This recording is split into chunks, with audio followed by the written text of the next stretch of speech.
Hi, welcome back to the show. I'm your host, Lorne Epstein. You're listening to the Lorne Epstein Show here on 96.7 FM, Arlington, Virginia.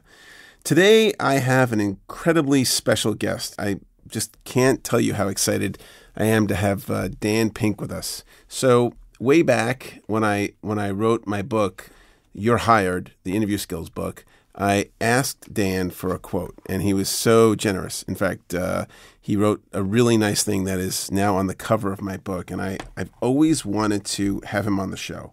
And it took a while.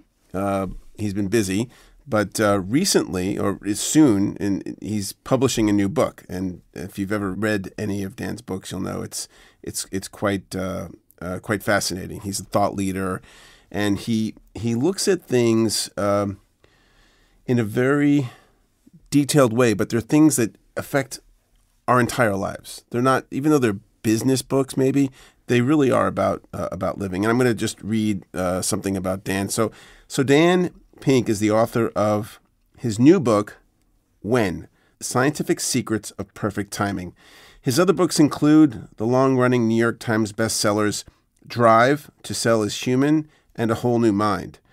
Dan's books have won multiple awards and have been translated into 35 languages, and he lives with his family here in Washington, D.C. Dan, welcome to the show. Lorne, it's great to be here.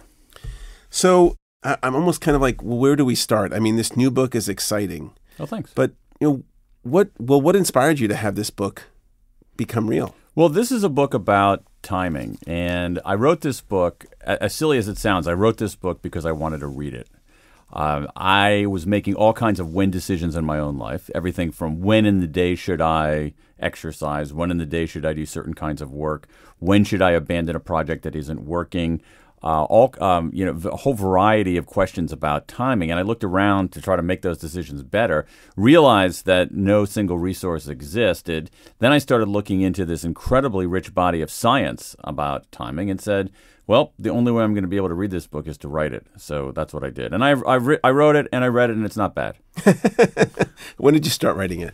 Oh, man. Well, I mean, this book took a long time to work on because, it is a work grounded in science. And so I actually had to enlist for the first time basically 1.5 research assistants because I had to go through about 700 studies in a whole range of fields. Wow. In economics, in social psychology, in anthropology, in cognitive science, and then even in domains that were complete mysteries to me.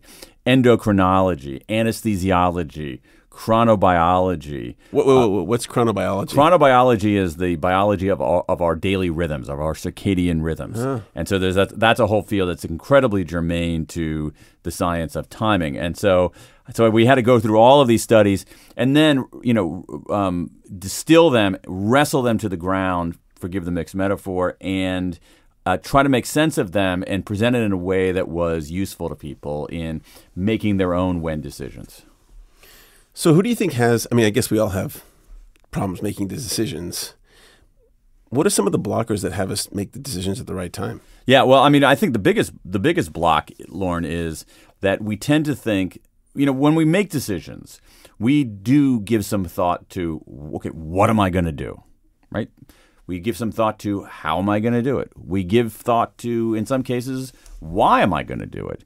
But we often don't take serious systematic look at when we're going to do it. And we think of like these questions of timing, these questions of when, as if they're sitting over there. We've sort of relegated them over to the kids' table.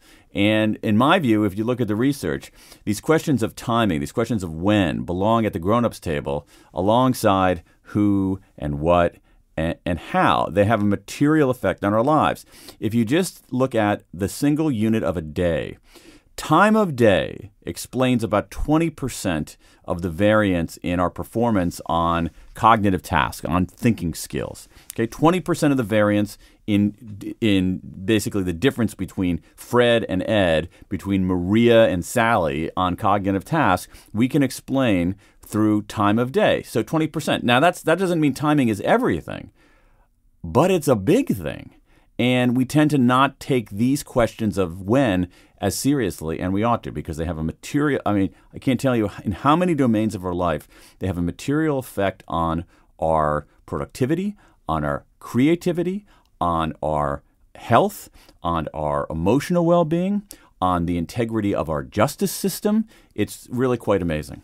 So when you say the 20%, so if you took two people, well, someone making a decision, the time of day that they make it has a 20% effect, positive.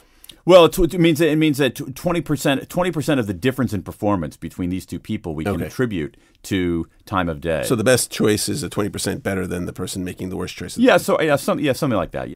So give us an example, like of one particular choice that people make that time of day is critical. We can talk about a bunch of these. Yeah, there are gazillions of them. So let me give you one. Let's talk about health. All right. Well, I'll tell you. I'll give you an example of my own. Tell me. So today, I woke up at 8 o'clock. Okay. And I didn't have breakfast till about 10:30. Okay. And I just had lunch at what is it now? Like 3 o'clock. Okay. How are my choices so far? It sort of depends. I mean, it's actually a really interesting. It's an interesting question here, because one of the things that we can figure out right now. You mentioned chronobiology. Let's go a little bit deeper on that. Chronobiology is the study of our circadian rhythms, and each of us has a certain chronotype, right? Which is basically, are you a morning person? Are you an evening person? Are you somewhere in between? So we can figure out we have a back of the envelope way of figuring out your chronotype right now, Lorne. So you woke up at 8 o'clock. Did you wake up to an alarm, or you just woke up? I just wake up now. Great. Okay. So what time did you go to sleep? I want to say about 11 o'clock, but I had been really tired. I usually wake up at about 6 o'clock. Okay, but I want to know on just like this particular day when you didn't have to get up at a certain time. Yeah. So you went to sleep at 11 and you woke up at 8. Yeah. Okay. So what I'm trying to do here is calculate the midpoint of sleep. What's the midpoint of sleep? So for that particular pattern, your midpoint of sleep was 3:30 a.m. All right, and we can then look at this research in chronobiology and say, all right, Lorne is 3:30 would put you basically much more of a lark than an owl, much more of an early person than a late person. Okay, so that's one thing that we can divine from your choices. When you eat breakfast, actually, I have actually read about breakfast in this book, and we like to say that breakfast is the most important meal of the day. And there's no evidence of that. There really isn't. There really isn't. I mean, some of the studies that show that are what are called observational studies, where you just follow people around and watch what they do. You can learn something from that, but it's not an experiment. In an experiment, you have a control group. And so observational studies show that people who eat breakfast are, probably are a little bit healthier, but it could just be that healthier people are eating breakfast, that we don't know the arrow of causation. And a lot of the studies were funded by cereal companies. So no joke. So, breakfast isn't the most important meal of the day, but there's this emerging body of research showing that lunch is actually more important than we realize. That taking that midday break is incredibly important for most of us. But the main thing that we can learn here in terms of your choices is the following.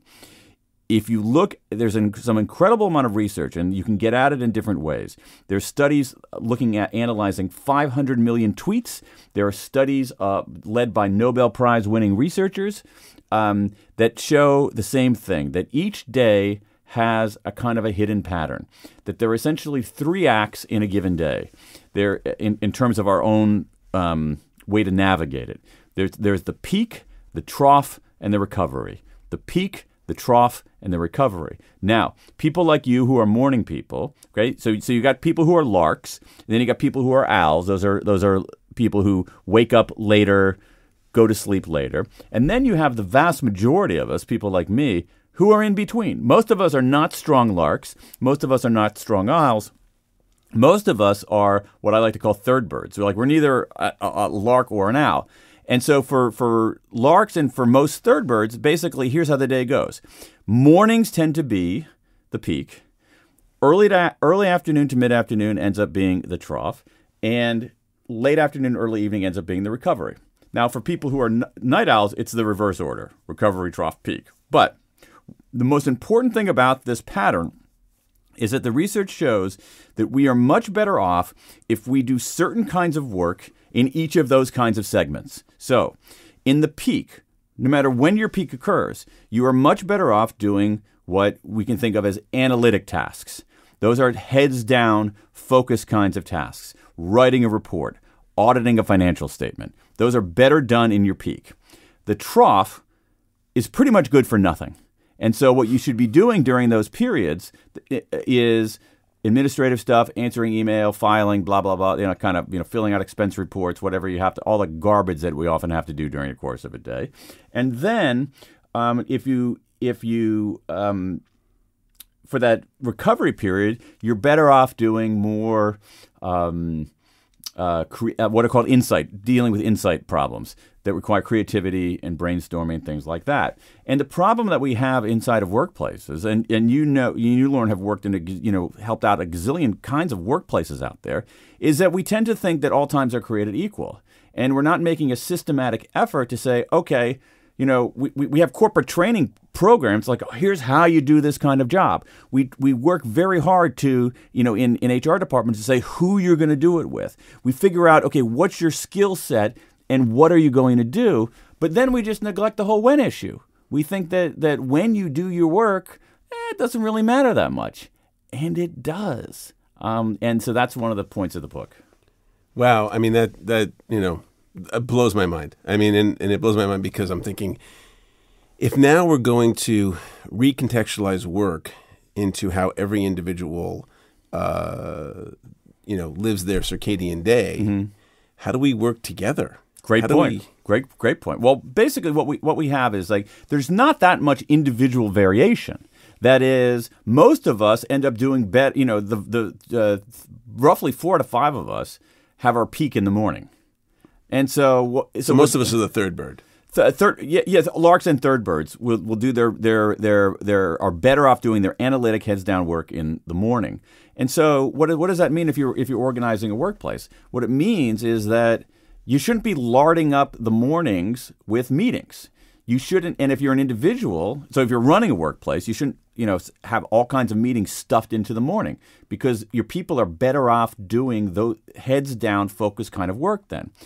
If you're an individual and you have some say over what you do, don't spend big chunks of your morning filing, clearing out your email, doing those kinds of things. Launch into your most important task, the things that require some, extreme focus. Now, there's a chronobiologist in Munich named one of the leading chronobiologists in the world, a guy named Till Ronenberg, who has actually done work with companies saying, can we trying to refashion the workplace so that people can work in more in tune with their chronotypes. And not surprisingly, it's shown people do better. People do better when the when of the work is more consistent with who they are. Again, I don't want to stress that there's not a massive amount of variation. The big variation really comes on people who are extreme night owls. And so for them, a workplace that starts at 8:30 in the morning is miserable. I mean, they're not ready to roll. And they end up, so they should have some kind of freedom to do their work when they want to do it. Does this change over someone's lifetime? I know when I was younger, point. I got up later. I stayed up later. Now I might get up earlier. That's a hugely, hugely, hugely important point, because when it comes to chronotype, it's just heavily biological. There's not that much cultural difference. There's not that much environmental difference. It comes down to biology, and you got it exactly right. There is our pattern changes over the course of our lifetime. So if you look at kids, 0 to 12.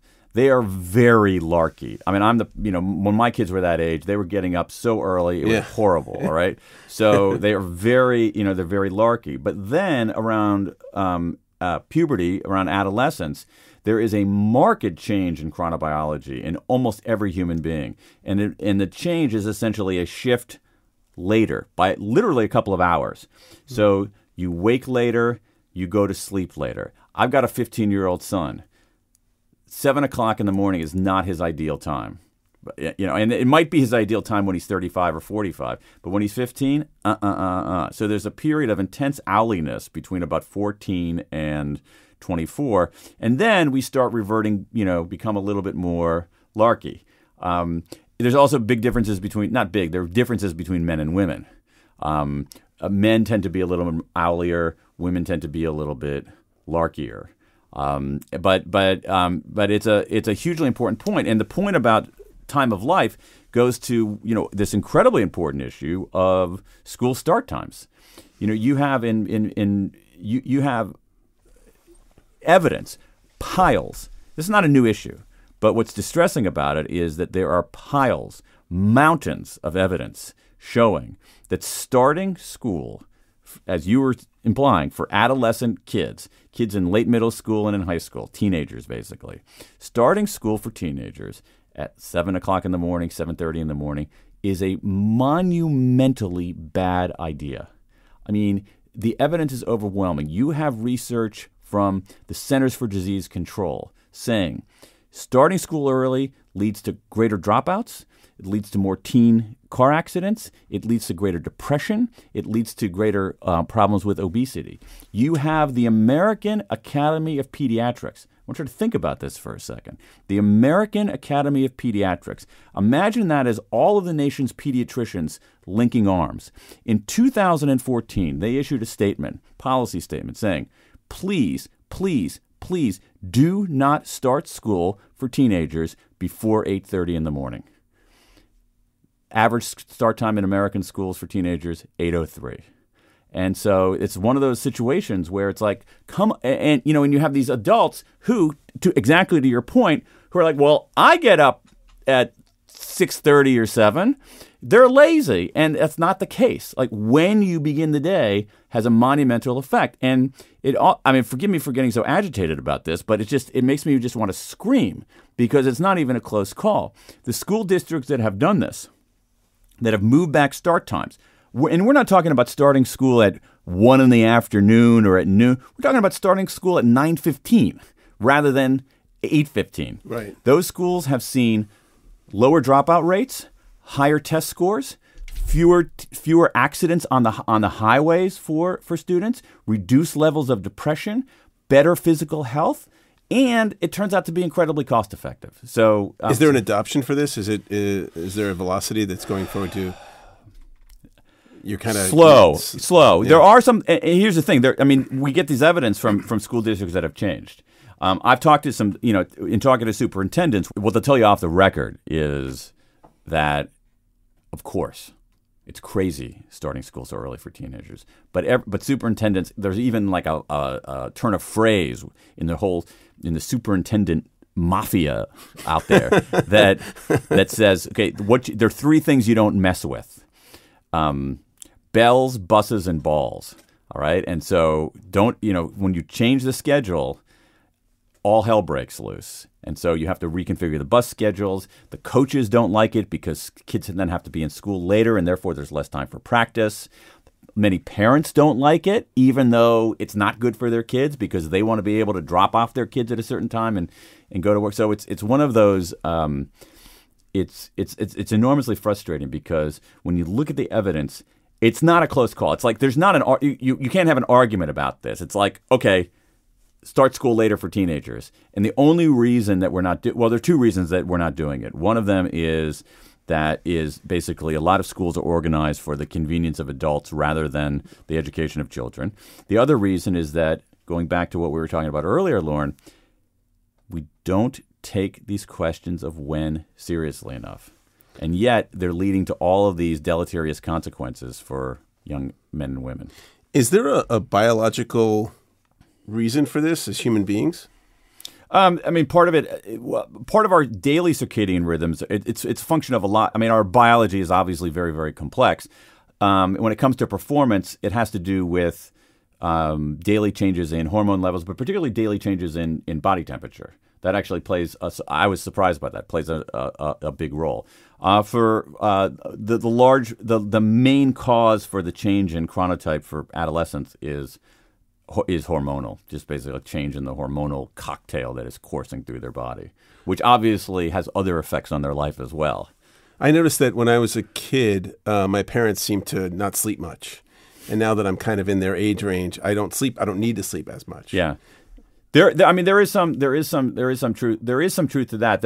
I don't know that much about sleep per se. There are a lot of really good researchers on sleep out there. I've heard, and I think it's true, I think the evidence is there that that many older people have sleep problems. There are a lot of people in this country with sleep problems. Right. But I didn't write about sleep. I don't know a huge amount about sleep. So we're going to take a quick break. We'll be right back. Hi, my name's Lorne Epstein, and every week at 10 o'clock to 11 o'clock on Mondays, I talk about jobs and careers and the workplace. We've done shows on pot in the workplace, the salary secrecy laws, and how to write a resume. I'm inviting you to come on our show. If you're interested or have show ideas, you can give me a call at 240-876-0276 or email me at lorne@electriccow.com. Or you can go to our webpage at lorneepstein.com or our Facebook page, which is also Lorne Epstein, and our Mixcloud account is, and you guessed it, Lorne Epstein at mixcloud.com. Hope to see you here on the show soon. Welcome back to the show. I'm your host, Lorne Epstein. You're listening to the Lorne Epstein Show. Today I have with me Daniel Pink, author and I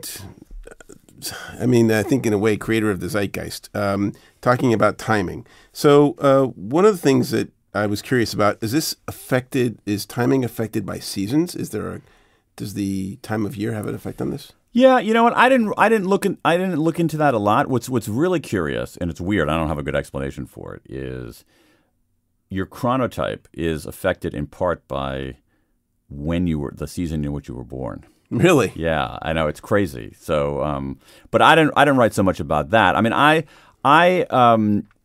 was looking at this, the pattern of the day, which I think is really important, and how people make decisions in a day, but also looking at broader concepts like why do beginnings affect our behavior? How do beginnings affect our behavior? How do midpoints affect our behavior? How do endings affect our behavior? But go back to the unit of the day for a second. If you're looking for practical guidance, and your listeners are practical guidance. You started talking early on about decision making.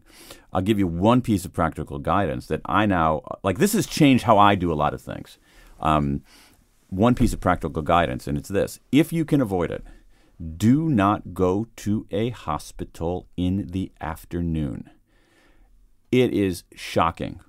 It is shocking the difference in, and this is one of the exciting. I get excited about it. One of the exciting things about some of this research comes out of the world of big data, where you can take these gigantic data sets and see, whoa, wait a second, there's this pattern we never would have expected. But when we look at 29,000 hospital admissions, we can see something that we didn't see on a day-to-day level. Here's the scary stories. One, you are 4 times more likely to experience an anesthesia error at 3 p.m. as you are at 9 a.m. Doctors, nurses, hand washing goes downward. Yeah, sorry, this is radio, so you can't. My hand gestures aren't really working. The incidence of hand washing drops dramatically between the morning and the afternoon. You look at doctors prescribing unnecessary antibiotics. Doctors prescribing unnecessary antibiotics much more likely to do it in the afternoon appointments rather than morning appointments. You look at colonoscopies. Endoscopists find 1/2 as many polyps in the same population in afternoon colonoscopies as they do in morning colonoscopies. Is it because they're in the trough?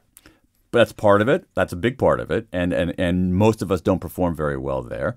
There's also, this kind of medical work requires that intense analytic focus. It requires that vigilance, and our vigilance is better in the peak. It stinks in the trough, and it's actually not that great in the recovery. So wait, I want to ask you something, because in hospitals there's a 24-hour. You have 24-hour rotations. Yeah. Right. So people are working. Well, depends. Yeah. But let's just say in most hospitals. Yeah. There's a doctor and a nurse and people on all day long. Right. So should those cycles be changed? Should the work cycles be changed where, doctors start at 7 a.m., but then also doctors start at maybe 1 p.m. so that you have overlap with their peaks? There's a very, very strong argument for that. And there are remedies for this. I don't want to alarm people, but the remedies are really, really powerful, and there end up being 2 remedies. And in the book I actually go to the University of Michigan Medical Center and into a surgical theater and to see, okay, what are doctors and medical professionals doing to avert this? And it turns out there are 2 big things. One of them is timeouts. So I went into the surgical theater at the University of Michigan Medical Center. They have a patient on the table, right? The patient has been administered anesthesia. Well, before they even administer the anesthesia, the people around the table literally take a step back from the table, literally a step back from the table.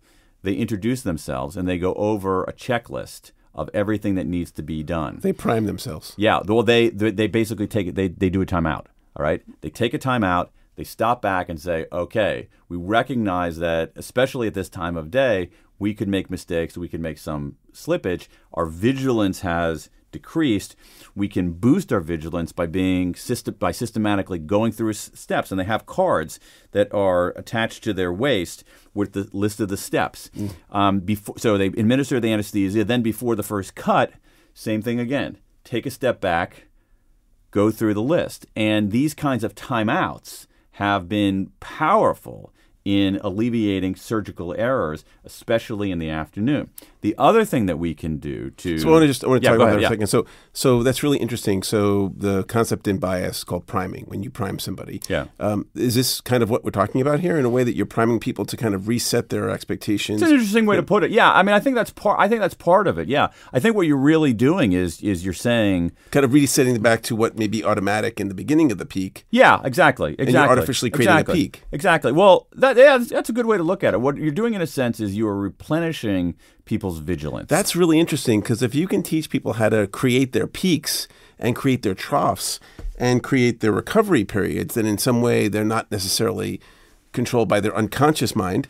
Yeah. Yeah. I mean, what you're doing is you're not so much recreating the peak as what you're doing is you're replenishing what you're good at during the peak. And what we're good at during the peak is, I keep using the word vigilance, keeping out distractions, not fading, being focused. Yeah. And you can essentially recreate, I like your way of putting it, you can recreate that, you can restore it with these timeouts. Another thing that actually has a huge effect in medicine and in other domains as well is taking breaks. Yeah. And to me, the science of breaks is where the science of sleep was 15 years ago. 15 years ago, and you remember this, we worked in organizations where this happened. 15 years ago, someone would come in and say, I pulled an all-nighter. I only got 2 hours of sleep last night. And that person was a hero. Right? It was like a welcoming back from a triumphant war and ticker tape parades for this heroic person. And someone like me who, I had a boss once who did all-nighters. I hated it. Yeah. Someone like me would say, oh, my God, I'm so frail. I'm such a wimp. And then what happened? In the last 15 years, the science of sleep has started emerging. And we now know, okay, that guy's not a hero. And it's always a guy. It's never a woman. Right. That guy's not a hero. Right. He's a fool. Right. And the whole notion of sleep when you're dead, I heard that so many times in certain organizations. Absolutely. Like, are you crazy? It's such a bad idea. And the reason that we're changing our societal view on that is because of science. The science of sleep let us know that guy is a fool. He's hurting his own performance. He's hurting our performance, his teammates' performance. I think that the science of breaks is where the science of sleep was 15 years ago. That we look at breaks as, okay, kind of concessions. Yeah. All right, if you really have to take a break, wimpy guy, go ahead and do it. But I have a whole chapter on breaks. Is the science of breaks is telling us breaks are enormously important. And you go back to the hand washing example in hospitals. The remedy for that, more breaks. More breaks. Right? Give these doctors and nurses more breaks. Let them replenish during these breaks. You know, it's funny because when we do interviewing at companies, what I recommend is before the interview, the team that is meeting meets together, talks about the job, talks about the kind of person they're looking for, so they kind of recontextualize what it is that they're already decided about to get them more aware. And I know you're not saying this necessarily, but to say that your books, and particularly this one, is really elevating our consciousness and our awareness about what's going on, what's actually going on underneath the covers of life. Right. I mean, I like to think that myself, and I think that if you have these insights, you got to act differently. Yeah. Right. And one of the no, but I mean that very seriously. Yes. And you use the word unconscious, and I think we spend a lot of our time behaving unconsciously. There's an efficiency reason for that, because we don't want to have to be conscious and make decisions on every single thing, right? Like I drove over to this studio. I wasn't thinking. I mean, driving was somewhat for me was somewhat unconscious. But in other realms of our lives, we have to be much more intentional, and we can be more intentional when it comes to things like timing. So the University of Michigan surgeries, what was the efficacy of this new process? It was great. And I mean, this timeouts had there's again, another massive big data study. This is at VA hospitals and showing that these timeouts had, forgive me, I'm not remembering the exact numbers, but these timeouts had a huge effect on everything, on patient outcomes, patient satisfaction, and very importantly, a reduction in errors. Wow. You're talking about how this has an effect at prisons and or justice system? Yeah. So what did you find out there? Whoa. Okay. So Dan's eyes just got real big. Yeah. No, it's terrifying. Let me give you two examples of this. So let's say that if you have is a great, very fascinating but alarming piece of. I'm going to go for like the 3-alarm fire and then the 5-alarm fire. All right. The 3-alarm fire is an interesting study showing that people make different decisions. Jurors make different decisions at different times of day. So if you have jurors during their peak, they're actually pretty vigilant, right? But you have jurors during the trough or even during the recovery, during their non-peak, they're less vigilant. Now, what's the consequence of that?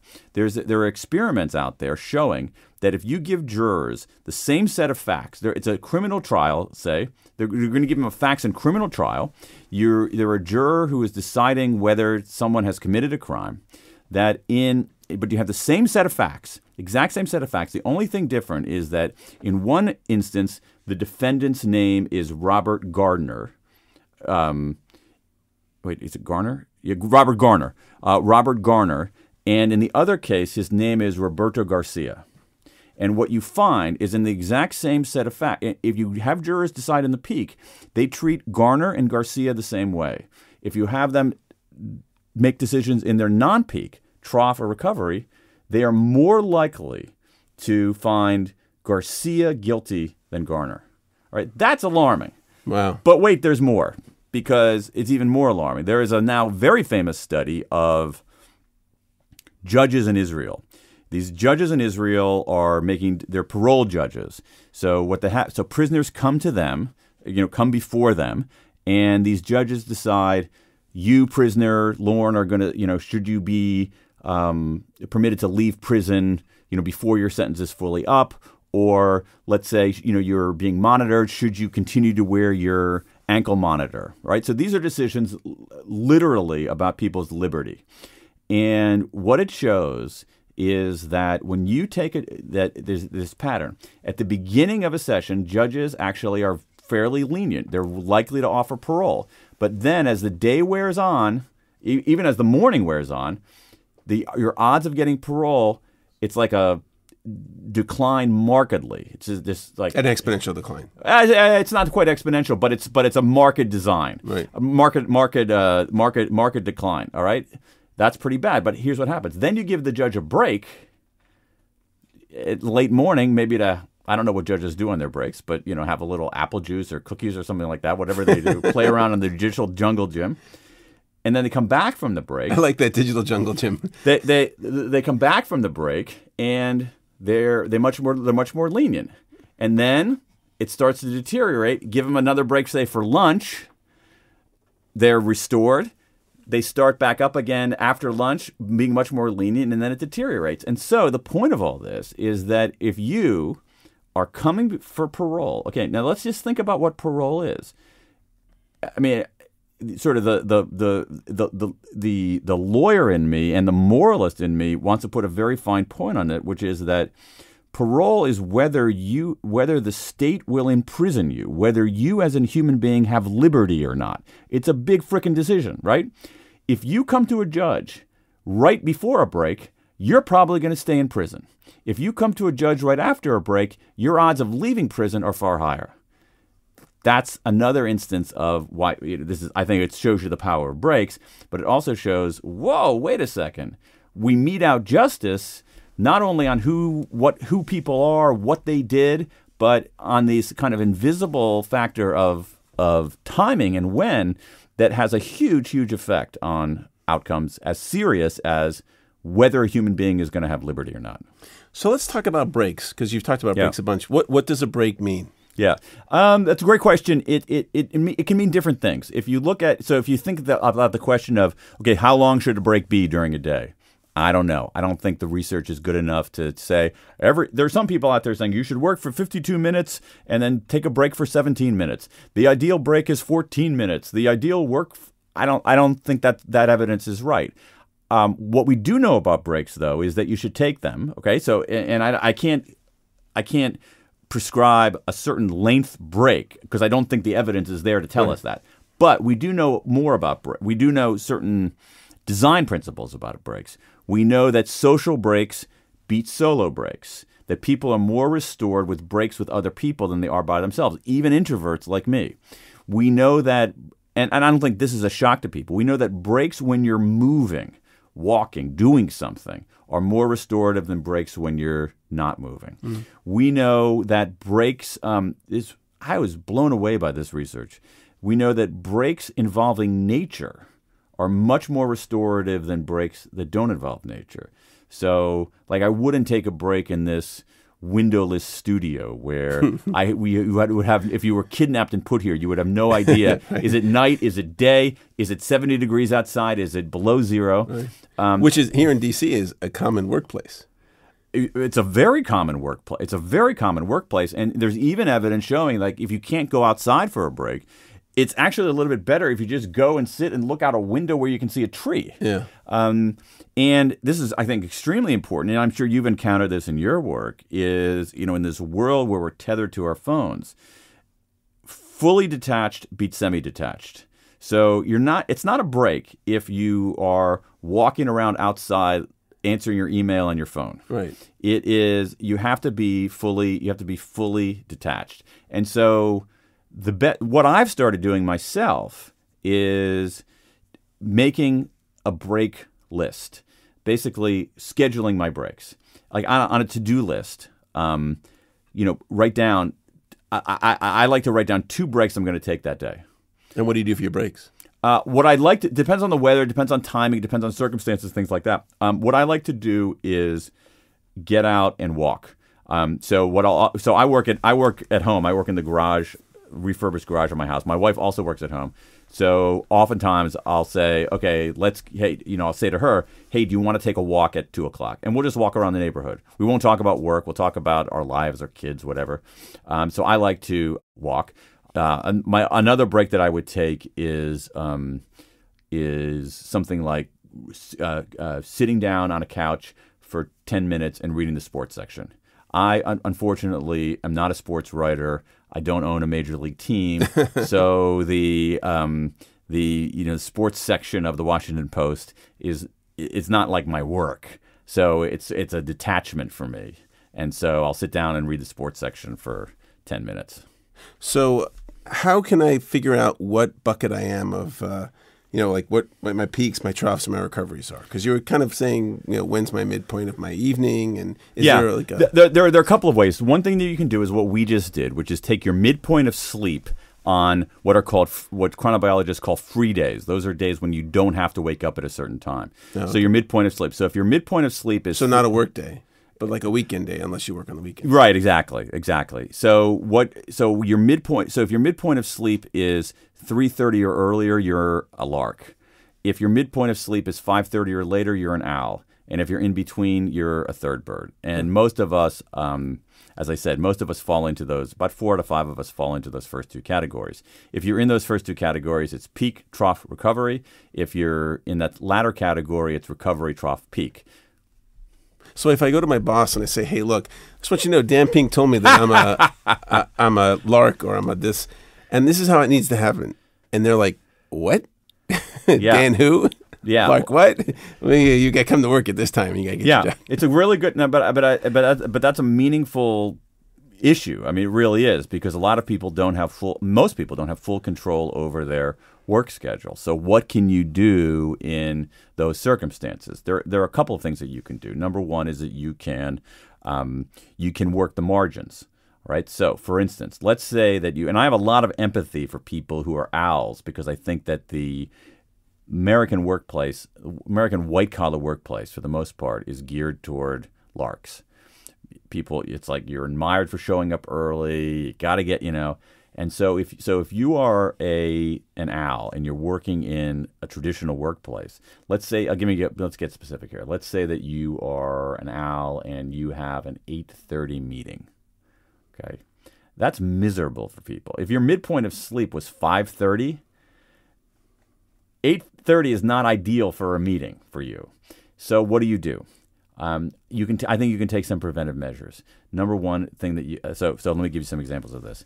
If you the night before, okay, make a list of what you need to do at that meeting. So you're not relying on memory, you're not relying on your instincts. You have essentially a checklist, knowing what you need to accomplish at that meeting. Another thing that you could do before the meeting: take a walk around the block. Take a break, go outside, take a walk around the block. So for the owl, yeah. An 8:30 meeting, what state are they in? Are they in their recovery? They would be recovery. Yeah. So if they're in their recovery and they've done the analytical work of the meeting and they don't have to do that component, then they're using more of the recovery energy? If it's a brainstorming meeting, that's actually not bad for owls. That is, that's a great point. Thank you for mentioning that. If it's a brainstorming meeting, that's actually not bad. We do better in our in brainstorming stuff when we're basically in the recovery time. And it all goes to this point about vigilance and inhibition. All right. So vigilance means that you're able to block out distractions. Right. In our peak, we're able to block out distractions. That's very good for focused work. In other periods, like in our recovery, we're less good at blocking out distractions. But that's actually a benefit if you're brainstorming. That's actually a benefit if you're doing creative work. You actually want to be more disinhibited doing those kinds of things. So for most owls, 8:30 is just not ideal for anything. But say 9:30 for an owl is actually not bad for brainstorming kinds of meetings. And how can we measure the efficacy of my break? How do I know, Great question. I'm on the right track for breaks?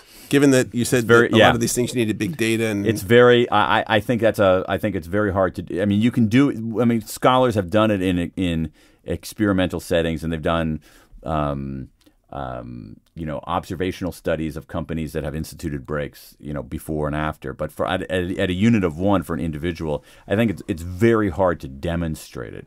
But to me, the evidence is overwhelming that we do better if we have more breaks, more and better breaks. Better breaks is also really important. So anecdotally, could you say that your new cycle has helped? I think so. I might be deluding myself, but I you can be biased because you just wrote a book about it. Yeah. No. So I wouldn't take my self-report about this with any, without a great amount of skepticism. However, I think that they do. And I feel different about it too. And this is one of the areas where on breaks that I've changed my behavior.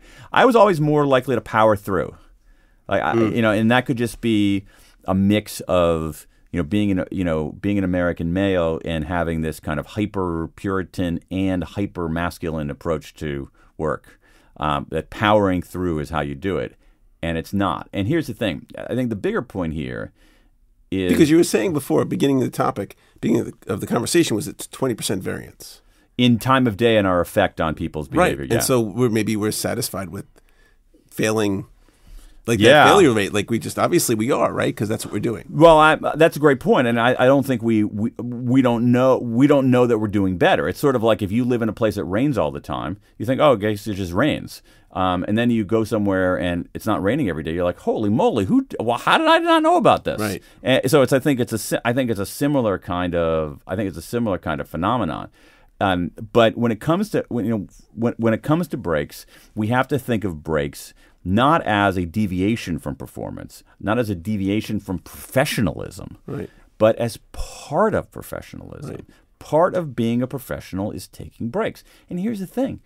Athletes know this. Right. Athletes know about recovery and replenishment and taking breaks. But those of us who are desk athletes, white-collar athletes, need to understand that too. Speaking of that, we're going to take a quick break. Hi, I'm Lorne Epstein, and you're listening to The Lorne Epstein Show, where we talk about jobs, careers, and the workplace, here on 96.7 FM. If you're interested in being on the show, you can give me a call at 240-876-9232. 0276 or email me at Lorne, Lorne, at electriccow.com. You can check out our Facebook page, which is Lorne Epstein, and also our Mixcloud account. So if you go to mixcloud.com, Lorne Epstein, you'll find our shows. Thanks so much. If you want to sell more to HR and TA professionals, we can help you bring your brand into the ears of over 100,000 decision makers around the world. To advertise on this and other shows, contact us at lorne@lorneepstein.com. Welcome back to the show. I'm your host, Lorne Epstein. You're listening to Lorne Epstein Show here on 96.7 FM, and we're talking to Dan Pink about timing, and we were just talking about breaks. What other verticals? I'm going to say verticals, but like we talked about prison and we talked about hospitals. What else did you discover in a particular industry that was kind of dramatic? Well, I mean, if you want to stick on time of day, I'll give you two things that were really surprising to me. And again, it goes into sort of another example of the difference between afternoons and mornings. So there's a great study out of NYU that looked at earnings calls in public companies. So take two steps back. Public companies typically report their earnings every quarter, and they do it in these earnings calls.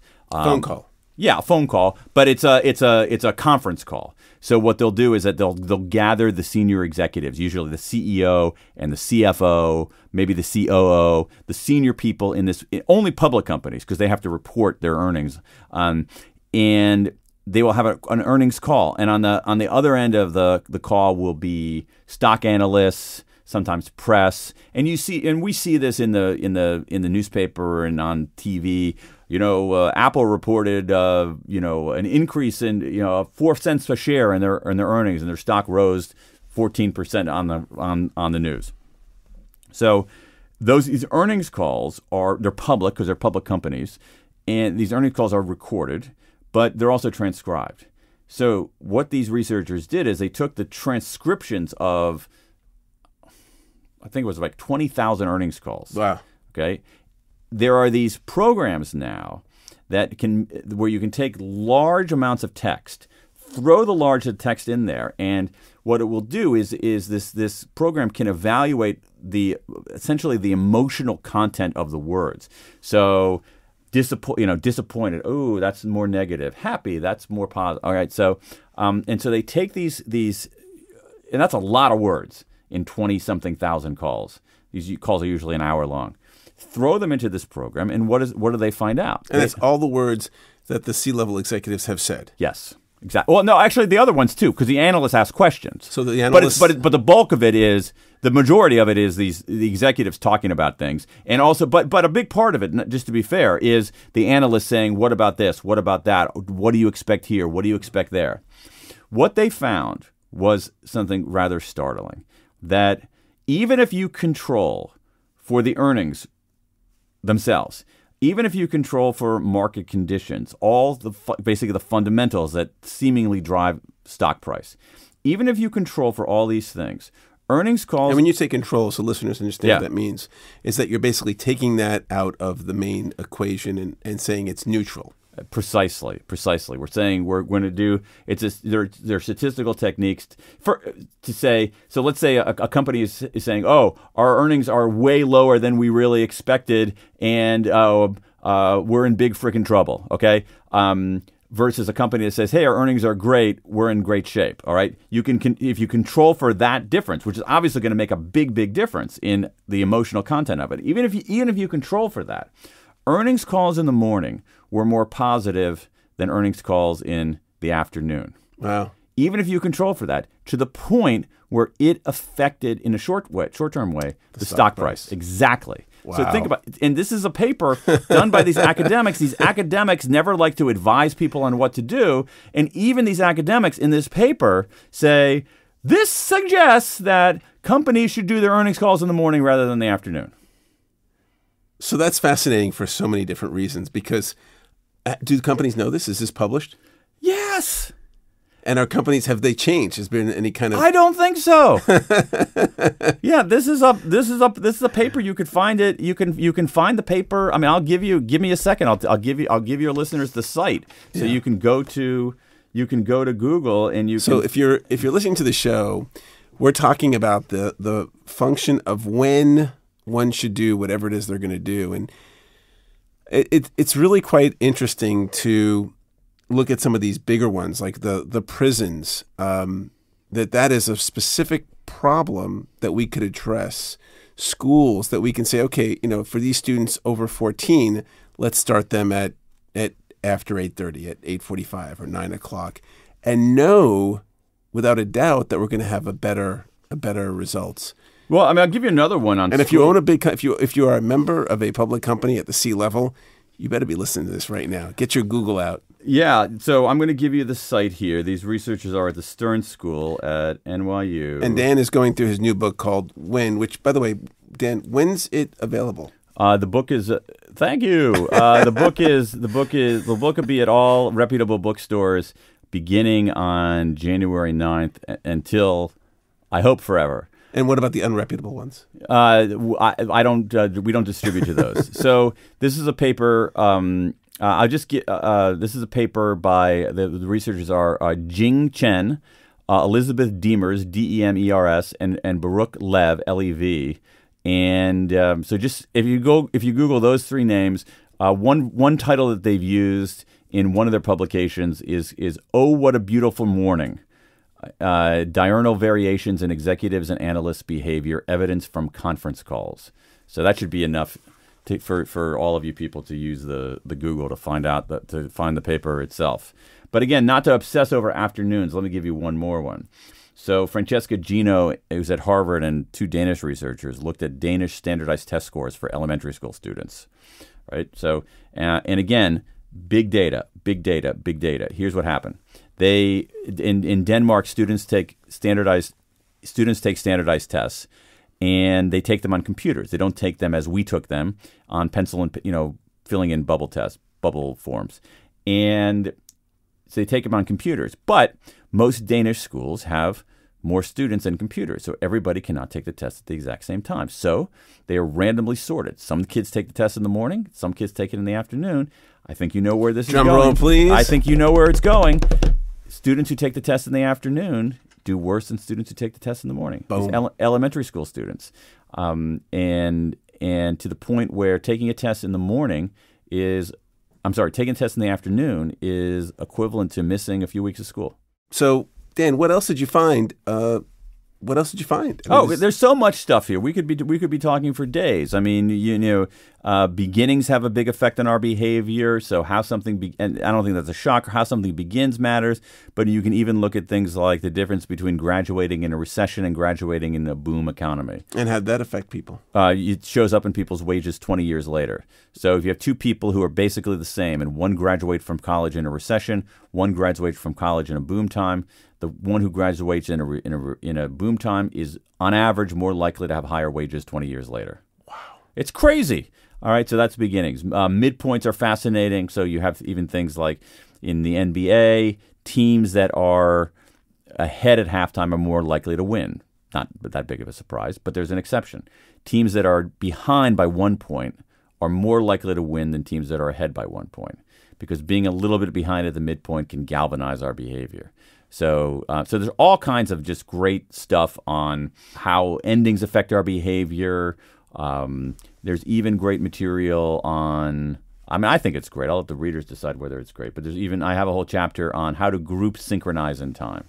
So what does that mean?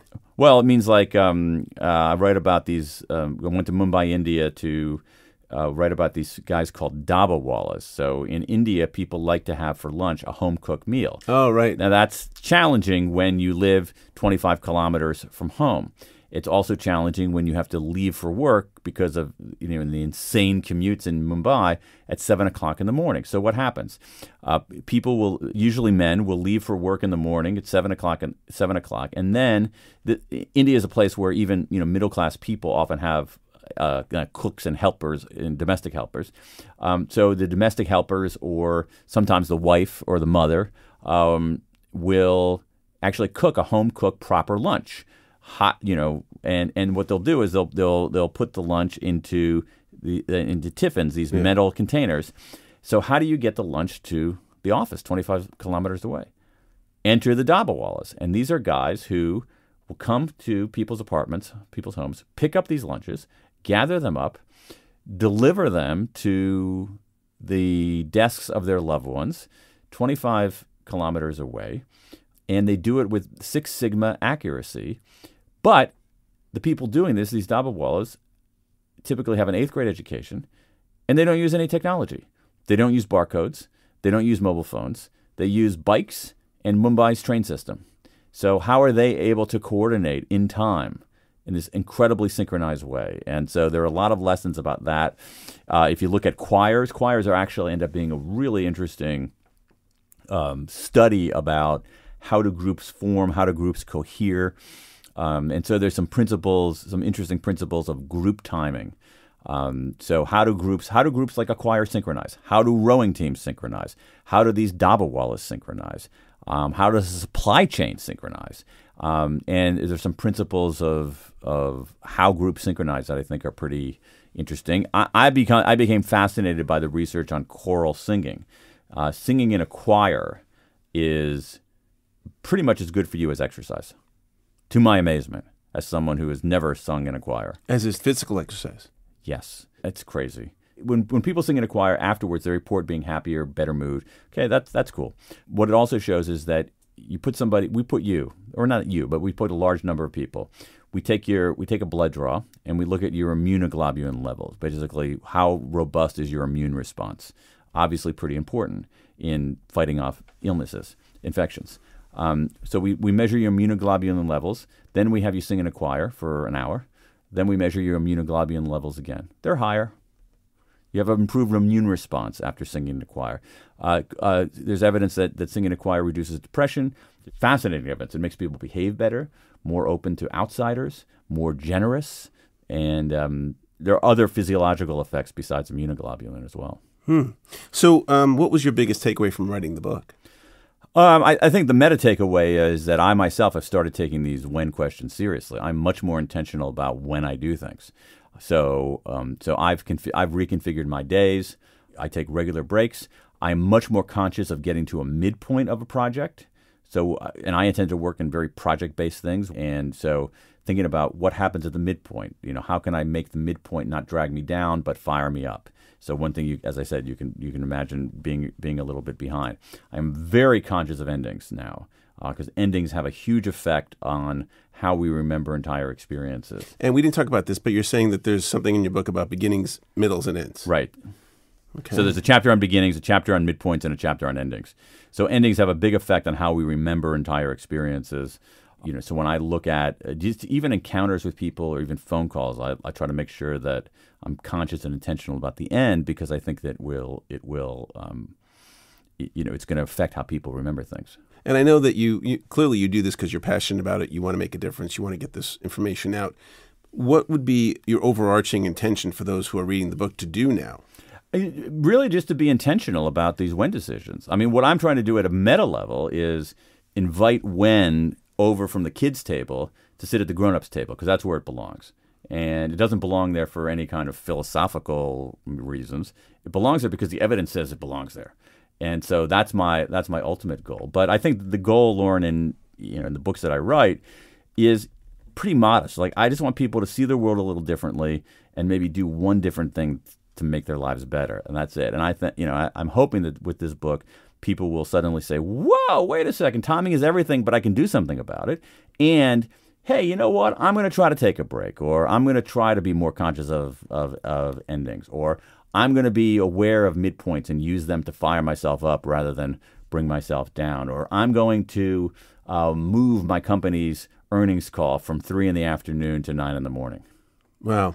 And are you going to be doing any lectures on this or any workshops, or do you have an app coming out, like on a phone app, or what? I do not have an app coming out, but for all of you, if any of the people listening to this in the Washington metropolitan area are listening to this before January 10th, 2018, I'll be at Six and I Synagogue for a book event, on-stage interview with Shankar Vedantam of NPR, talking about the scientific secrets of perfect timing. And what date is that?